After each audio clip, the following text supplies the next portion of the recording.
Alright, let's talk about New York, July 1920. This is the second half of the combined Young Indiana Jones and the Scandal of 1920. But again, in the UK and other places maybe, it was released in this original 1 hour episode format, with old indie bookends, which are missing in the Young Indie and the Scandal of 1920 edit, which was first released in the US. This one, like the previous one, is directed by Sid McCartney, written by Jonathan Hales. And it is a direct continuation of the storyline begun in the previous episode, New York, June 1920, both in the main story and in the bookends.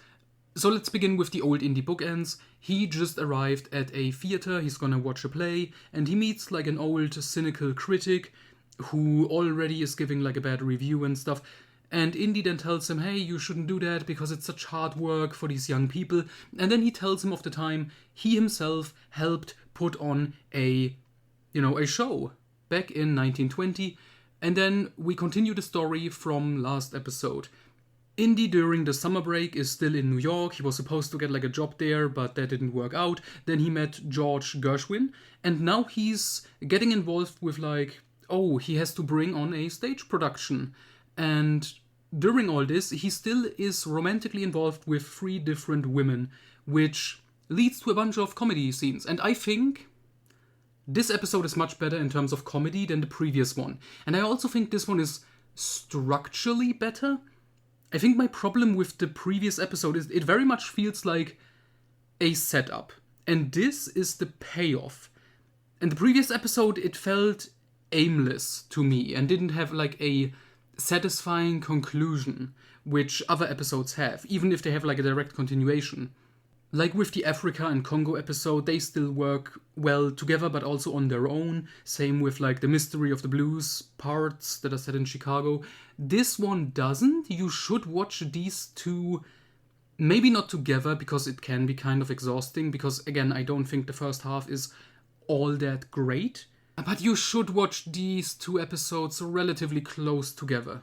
And I don't have much more to say about this one. Like, without spoilering, I mean, there isn't much to spoil. It is a comedy premise.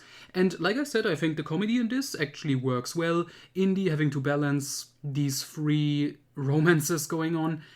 It does still make Indy look like a stupid asshole, which he is, to be fair, but it works better here, because he also gets, his comeuppance by the end, which is fun.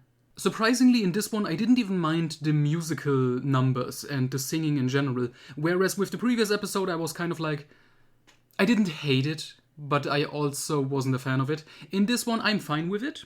I like the whole stage production, the singing going on, because it's intercut with Indy having to, manage this, and it's just chaos. He even there is a monkey in this who's fucking with Indy, and it's just amazing. So yeah, in total, New York, July 1920.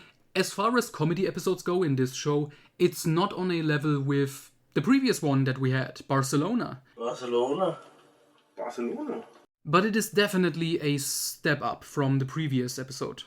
And after this, we finally, it has been a really long time, we go back to Little Kid Indy in 1908. With Corey Carrier instead of Sean Patrick Flannery. And that's gonna be great, because it's time for Sigmund Freud.